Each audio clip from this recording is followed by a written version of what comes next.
und mir passt das überhaupt nicht, dass die den Kasten hier nur anbauen lässt. Und warum nicht? Wir haben das Ding noch in einem Waagstell lassen. Hier kann denn doch jeder seine. Was ist denn mit die los? Den scheint doch jeder sein. Und hier in dem Büro ist doch just der richtige Platz, das Gerät zu präsentieren, wenn die ganze Rummel losgeht. Aber ich hab das Ding noch gar nicht gut probiert. Das Morgweg liegt's. Und du hast noch nicht mal die Berechnung nachgemacht. Oh, was hast du eigentlich? Du bist ja bloß am Rummequengeln. Ich habe mich nicht mit dieser Erfindung in Lorden schuld. Und nun sind das mit meinen Finanzen noch schlechter gut. Ich verstehe dich nicht. Ich zauber dir in eine Welt ein Gerät hin, das die Welt verändern wird, und du bist bloß am Quaken. Ich mag bloß um meine Gedanken. Ich guck. Aber anders als du. Kick mal, von du an, dass die ganze Welt von uns gehört. Ach ja, oh, ich muss ja noch die ganzen Medien informieren. Zeitung, Radio, Fernsehen und so. Oh, das noch.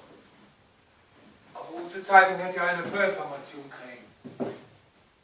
Die Hake? Ja. Hast du denn heute noch gar keine Zeitung lesen? Da stimmt doch ein Artikel von dem Bolling inne. Von dem Bolling? Ja, der wird gleich ein Interview geben. Ich sag die, dann wird die noch vor. Ja, irgendwann. Wenn der Uli Kasten mal irgendwann ganz fertig ist. Aber nur doch noch nicht. Heutzutage muss man mit den Medien zu Hof arbeiten, wo das nur geht. Ich sag die Lühe, die werden uns wolle die Bude inrennen. Die Herr Bürgermeister Ewald Rothmann. Was will die denn? Ja, das weiß ich doch nicht. Die hat sicher den Artikel von den Bolling gelesen. Ja, was ist denn nun? Ja, nun läuft's irgendwann rin.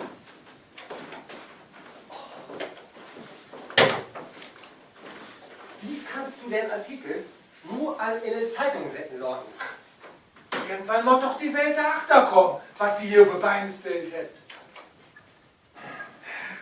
Lieber Herr Voss, ich kann gar nicht sagen, wie mir das fragt, dass in meine Gemeinde so eine weltbewegende Erfindung gemacht worden ist. Ja, Trafik wie Fürstin, Rudi Wenzel. Wir sind nur ganz beeindruckt. Angenehm. Ewald Bultmann, ich bin hier der Bürgermeister. Herr Voss, ich kann gar nicht abträumen, diese Sensation mit eigenen Augen zu sein. Ja, hier startet die Weltsensation. Was? In so einem komischen Ding kann man die Gedanken von Minsken lesen? Komische Ding. Ja, das ist so erst der Prototyp, ne? Und damit kriegt wir die Minsken in den Kopf.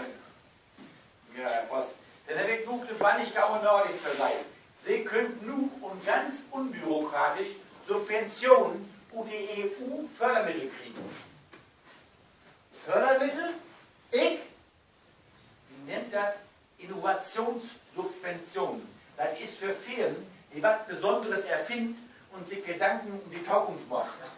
Da sind Sie hier richtig. Ich verstehe das nicht. Wir haben doch noch gar nichts vorzuwiesen. Na, man nicht so bescheiden. Ihre Erfindung hätte auch alle in der Zeitung stehen. Genau. So habe ich nur die große Ehre, Herr Voss mal in der Us. Darf Ihr Mitarbeiter alles werden? Natürlich darf ich alles werden. Als Leiter von der Forschungsabteilung. Was bist du? Das steht hier alles in den Vertrag hinein. Na gut, Herr Bultmann, was gibt das denn? Also wie, das heißt ich bin in der Lage, sie die Subventionen ohne großen Schriefkram, Kaukram verloren. Das geht ruckzuck und das ist ein ganzen Bach Geld, was sie kriegen können. Johanna, das mag die. Das geht in Ukral behalten. Ich verstehe das nicht. Wir haben doch noch gar nichts vorzuwiesen. Na, mal nicht so bescheiden. Ihre Erfindung hätte doch alle in der Zeitung stehen.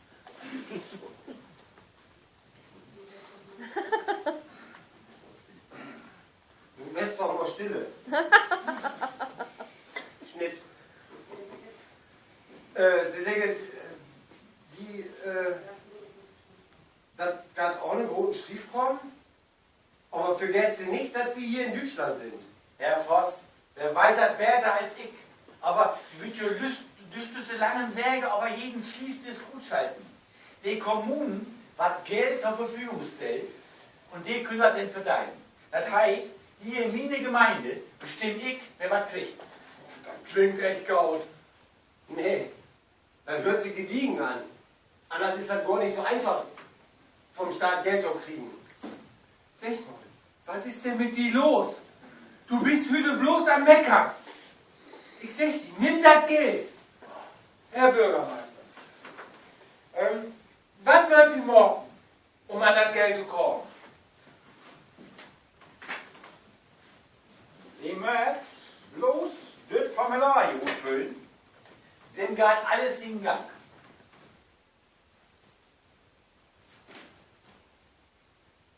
So einfach ist das? Naja, Sie verstehen das sicher. Ich kriegte noch eine lübsche Provision von 20%. Bar auf die Hand, wenn Sie das Geld kriegen. Also, das ist ja wohl unerhört. Ich sag dir, das hört sich gaut an. Das mag doch jeder so. Aber wenn Sie das natürlich nicht will, es gibt noch mehr Pferde in unserer Gemeinde. Nee, wie mag das? Nun langt mir das aber. Genau. Nun wissen wir den Herrn Bürgermeister erstmal, wie die Apparat funktioniert. Den Südhoch, wo sie ein Geld blifft. Du spinnst wohl.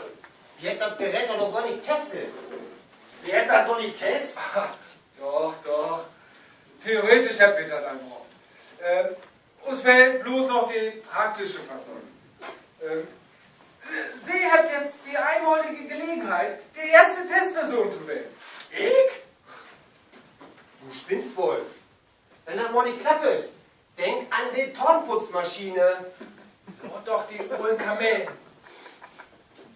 Herr Bultmann, das ist nun noch mal eine tolle Möglichkeit, die Welt zu wiesen, was wir hier in unsere Gemeinde für einen fortschrittlichen Bürgermeister haben, die sich selbstlos in den Dienst der Forschung stellt.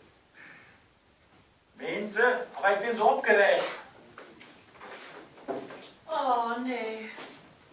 Was ist das für eine Aufregung? Und alles bloß wegen den großen Zeitungsartikel. Klar, den Artikel habt sicher im Bach-Lühe lesen. Ich bin ja ganz rappelig. Das Telefon pingelt in einer Tour. Soll ich das Telefon nicht gleich vor die Tür stellen? Nee, das hätte mir just noch fehlt. Wie welche noch gar nicht, ob das Ding funktioniert. Frau Kniesel, Sie möchte die Tür irgendwie abwimmeln. Ah, irgendwie. So. Oh nee, was ist das doch für eine Aufregung?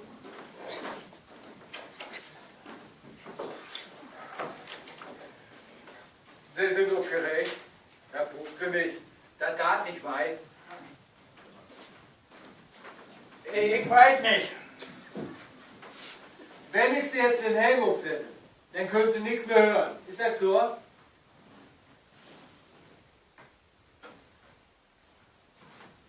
Hoffentlich gar das gaut. Und ich sag dir, von nun an wird sich die ganze Welt verändern.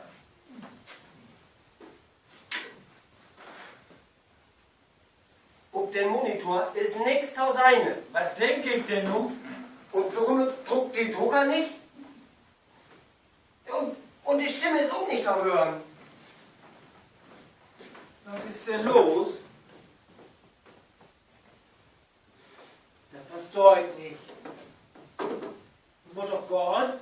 Was denke ich denn nun? Die brummt an den Kopf und an Fälle denken. Die Mott aber doch was denken. Ich will nicht mehr. Nicht! Sie riecht ja alles los! Das ist bloß ein lütge technisches Problem.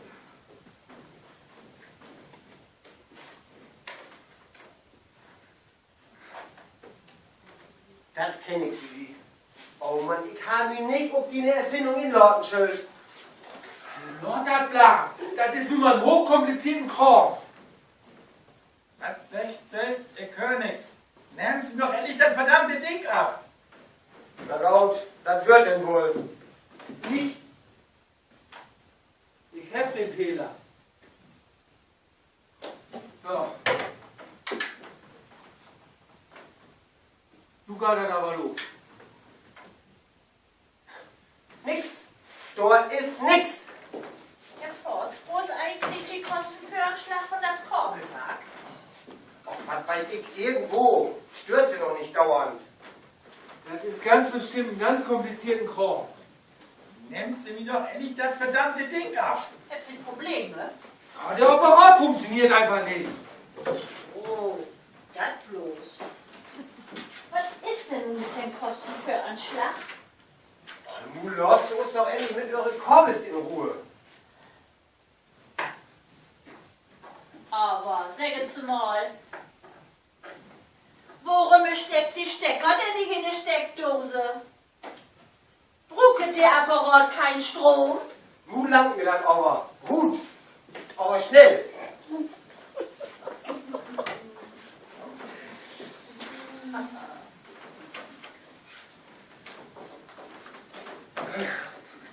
Na sowas.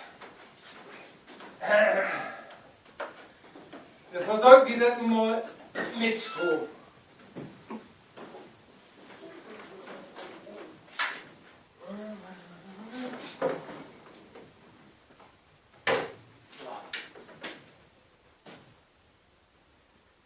Warum ist das so laut?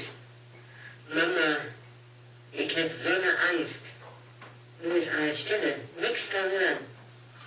Was macht die beiden bloß? Ich trau dir nicht. Das sind doch Spinner. So ein Apparat kann gar nicht funktionieren. Ach, egal.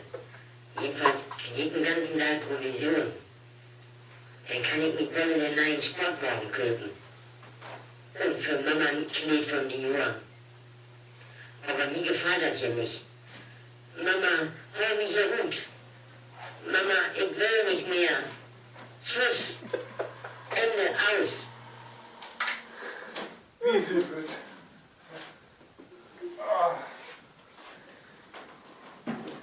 Das wird ja alles sonderbar! Das ist so ein Ding. Gott, Herr Winky sagt, die haut hin. Du musst erstmal Herrn Bullmann fragen, ob das stimmt. Mama, das ist ja komisch. Mensch, du bist doch mal stille. Herr Bullmann, gibt sich mal diesen Umdruck an und dann sagt so, als ob das stimmt. Natürlich stimmt die. Das kann ich gedacht haben. Nee, niemals hätte ich so einen Blödsinn gedacht. Schied, du hätt wieder. Das stimmt alles gar nicht.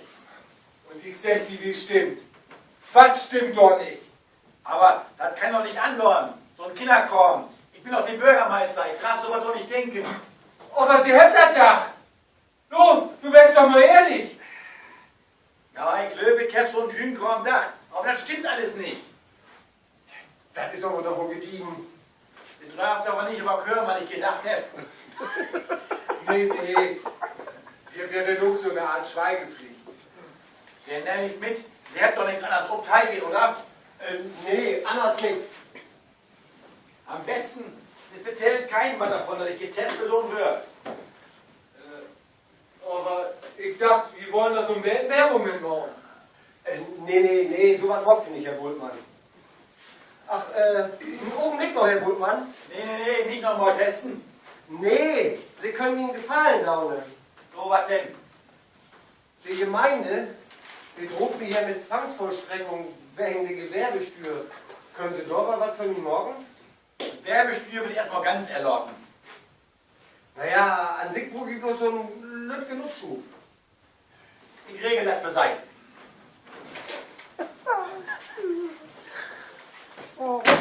Mensch, das Ding funktioniert, du. Das halt nicht gedacht. Ich sag's dir, mit dem Apparat klappt auch ganz andere Sorgen. Muss nicht voll in die ganze Welt zu freuen. Himmel, bist du Metten? Brennklötterig? Wir haben das geschafft. Wir haben das wahrhaftig geschafft.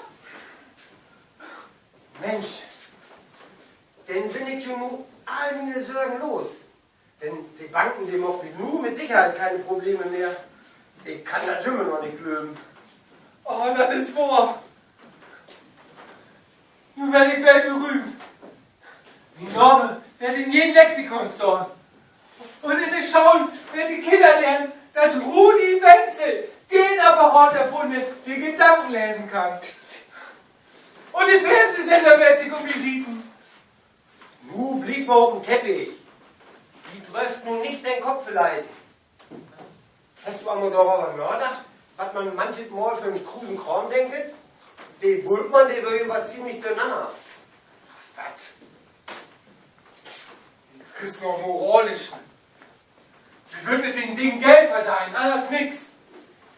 Ja, aber leck doch mal. Alles wird anders da, wenn dir jeder in den Kopf kicken kann. Kühnkram. Und nun will ich in den Kopf kriegen. In meinem Kopf?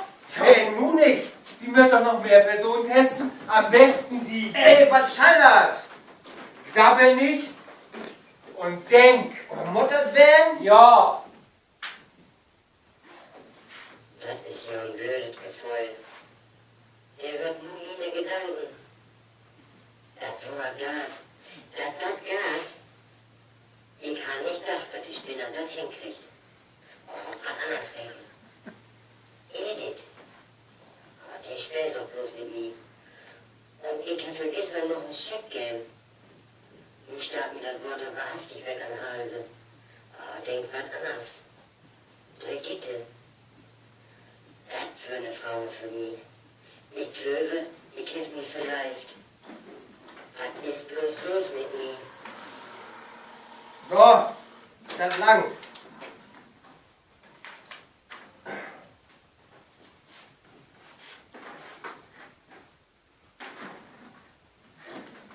Simon, stimmt das? Wer? Ja, das stimmt. Ich kann das immer noch nicht glöben. Aber den Spinner, den nimmst du trüge. Ich hab doch gar nicht gesagt. Du hast das Dach.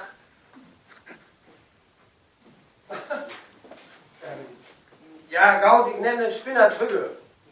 So, und nu wird mir mal seine, was du so denkst. Du, ich? Der Apparat haut doch hin.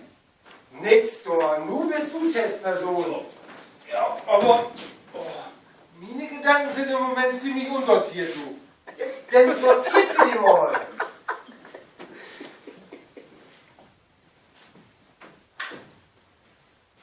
Oh Mann. Bloß nichts Verkehrtes denken.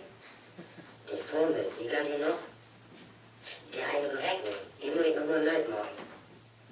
Aber von meiner Geldsorgen bin ich nun los. Genau. Ich mache mir erstmal eine Weltreise. Herr Voss, ich muss Sie mal stören. Was ist? Moment. Was ist denn? Ich wollte doch nicht stört werden. Du hast Besuch für sei. Du ist das genau. Frau Kniesel, ich wollte doch nicht stört werden.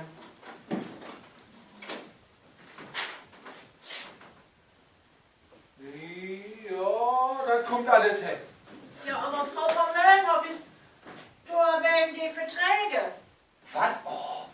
Und warum will uns die Frau von Möller noch so lange träumen? Sie weiß doch, wie wichtig das für uns ist. Ich hab's doch wohl noch. Rudi, du musst mich nur entschuldigen.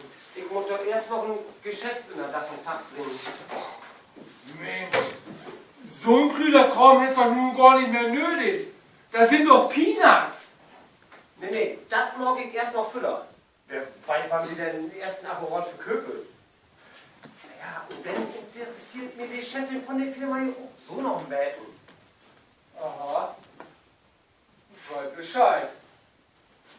Aber, dann sag ich die, mit der Leibe hätte überhaupt scheinbar noch ein paar Probleme. Wie meinst du das? Als du an die Brigitte gedacht hast, da waren da so komische Teigen um den Mund. Komische Teigen? Ja, so rohe Haaren und so. Ich wollte das nochmal genauer analysieren. Aber nun will ich erstmal die Stimmen ändern. Die gefällt mir noch nicht. Ja, ist gut. Ich hatte die eine Wohnung, ne?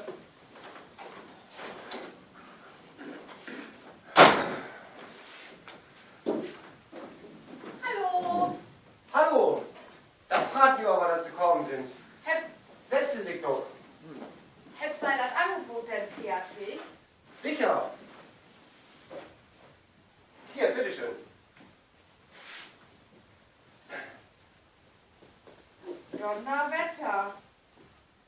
Da sind Sie um ganzes Ende billiger als eure Mitbewerber. Och, na das ist aber schade. Schade? Wieso? Das verstehe ich nicht. Ja, je größer der Innerscheid ist, desto mehr dürfen wir schonken. Ach so, ja. Wenn sei das recht ist, hümpfe die Verträge nur all unterschrieben. Sie habt immer wann ich Zackenuppe. Kann ich Sie nicht was anbieten? Kaffee oder ein Cognac oder so? Nee, danke. Also wenn Sie wirklich jüdische Papiere als Verträge nehmen, ich glaube, das geht am besten. Ja, das ist in Ordnung. Denn Rufio eigentlich bloß was unterschrieben. Aber was habt ihr denn da für einen komischen Apparat, Storne? Ja, das ist unsere neueste Erfindung. Dieser Apparat kann Gedanken lesen. Die Gedanken von Minsken? Ja, das ist erstaunlich, ne? Könntest du mir das noch kurz erklären? Ja, aber selbstverständlich. Ich versorge das mal so kurz wie das geht. Also hier wird praktisch die Gehirnströme messen. Das ist ein Helm hier. Die wandelt das Apparat denn in Wörter um und die wird hier gedruckt. Und sind auch als Stimme da hören. Das ist ja Wahnsinn. Wie soll ich das sagen? Wunderbar und gräsig.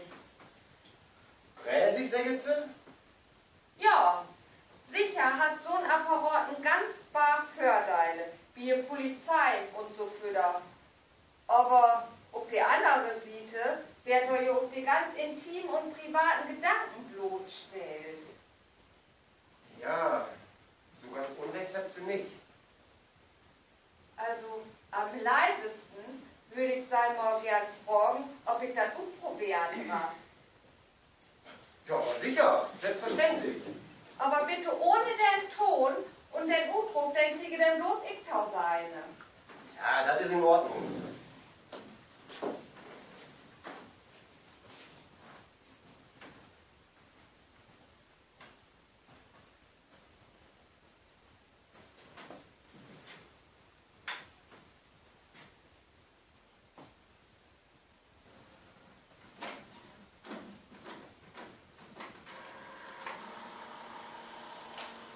So, das langt denn wohl all.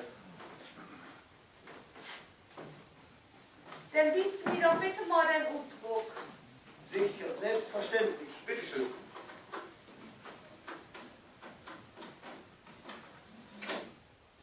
Das stimmt wahrhaftig. Ich muss sagen, das ist ja echt ein komisches Gefühl. Ja, wie gesagt, so ganz Unrecht hat sie nicht. Also mir ging das für einen just genauso. Aber was seht ihr denn für komische Teigen, Opa? Was für komische Teigen. Also so rote Haken und das eine mit einem Pfeil dort rühre. Ja, der Apparat, der reagiert noch so ein bisschen gediegen, wenn man an die Leibe denkt. Aber das ändert sich aber noch. Und ich dachte, sei denkt immer bloß an Geschäftliche. Naja, das ist ja wohl der mine Sorge. Denn dann hüpfen wir auf Wert auf geschäftliche Form, nicht? Ja, junge, zielstrebig. Ja, den Rufio eigentlich bloß noch unterschrieben. Ja, das ist richtig. Aber sag jetzt mal, hier ist das doch alles ein bisschen sachlich. Wie würde das denn, wenn ich es jetzt von Eltern hören würde? Und eure Frau, die hat nichts dagegen? Nee, ich bin nur geschieden. Ach so. Naja, wenn das so ist, wo näher und wo? Wo ist denn mein Leiden, Heinerlein? Was ist denn nun los? Oh, Heiner, ich frage just so, dass du so eine tolle Erfindung morgen hast. Was schallert denn noch einmal? Aber Heiner, du hast doch immer Folterdick zurückgekommen. Hier bin ich. Dann will ich mal nicht für das stören. Und nun täubst du doch, Frau von Möllendorf. Heiner, nun lorst du doch loben. Du buchst die anderen Frauen jetzt nicht mehr. Du bist doch nie. Nicht so, wie du denkst.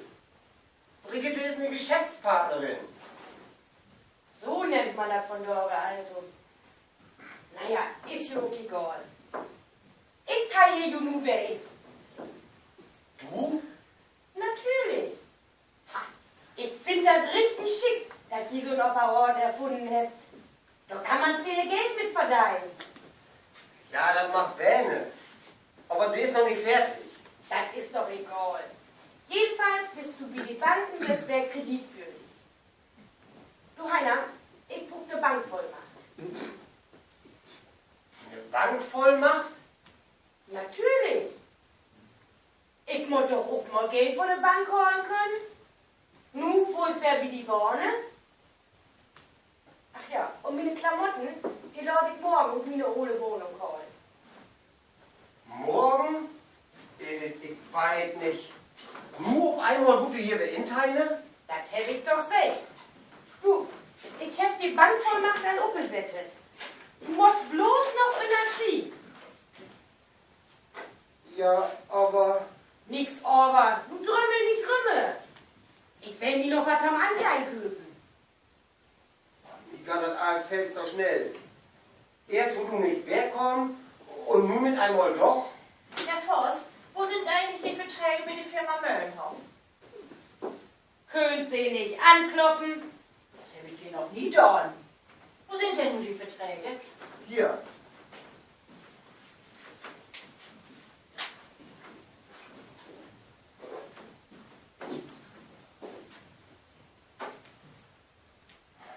Das ist aber Krusenkram. Die sind ja gar nicht unterschrieben. Dort ist was Hüsten kommen. Frau Kniesel? Gibt sie sich doch noch mal diese Abrechnung an? Das ist aber argelig, dass Frau von Möllenhoff nicht unterschrieben hat.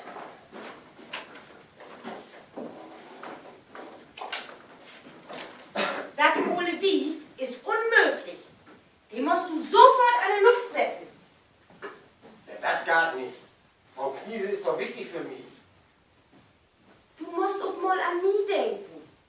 Und ich, weil du das Asien nicht mehr hin.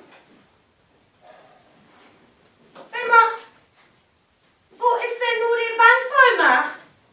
Ja, der liegt doch hier. Nö. Der ist nicht mehr durch. Ja, das ist aber gediegen. Das ist überhaupt nicht gediegen. Das ohne Aas hätte die Bosheit mitgenommen. Frau Kniesel, wo hat sie die Bankvollmacht lauten? Bankvollmacht? Herr Witt nicht hat. Natürlich hat sie die hat. Wo ist sie? Weiß ich doch nicht. Das Aas hätte hier ganz sicher weggenommen. Och, das blödet nicht. Aber ich. Dann geht denn so in Köpen. Ich krieg sicher Kredit auf die Norm, wenn ich sage, da wie Werte hoch sind. Und sie sind fristlos entlauten. Morgen werde ich sei hier nicht mehr seine. Das ist aber Krusenkram. Heiner, du machst sofort eure Papiere fertig.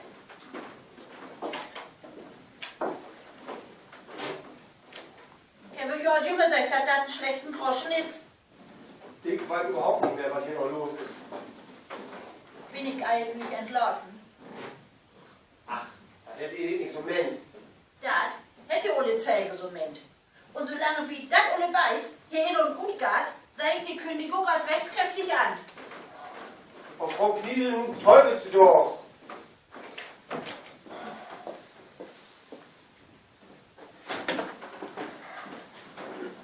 Wenn ich das da inbaut hätte aber heute eine Stimme wie Karl Gott. Das ist doch egal, wie die Stimme klingt. Und ich sag die, das ist ganz wichtig. Eine Frauenstimme mag ich auch noch. Da hätte ich so an Liza Minnelli oder Tina Turner. Soll die Frauenstimmung noch Englisch hören? Was? Sind wir ein bisschen durcheinander? Ich? Ja, das kann man angehören.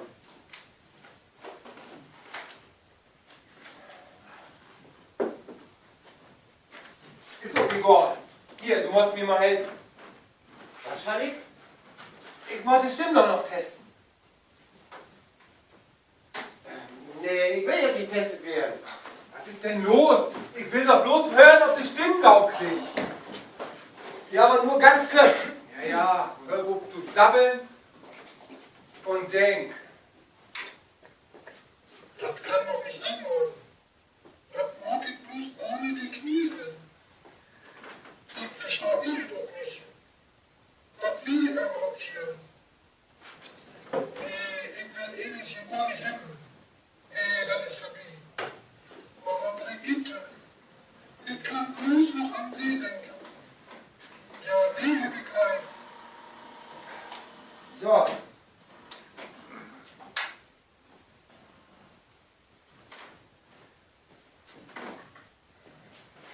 Sag mal, stimmt das?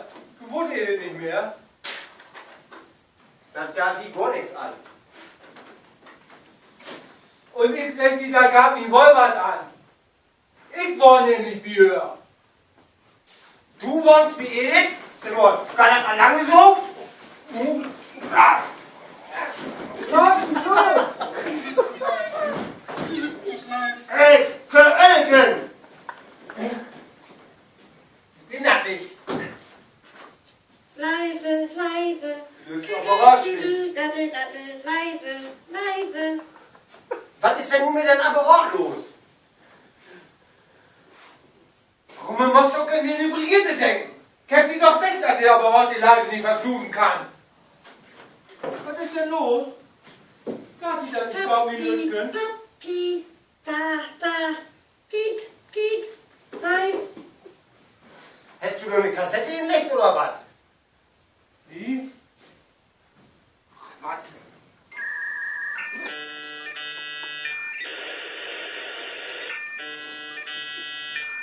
Oh.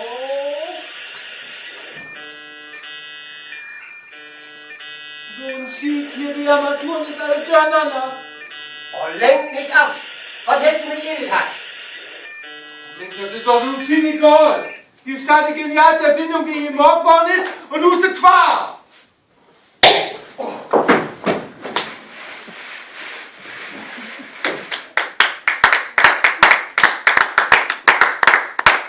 Dürfte muss ein Anschalter schlagen. Ja, ich suche gerade.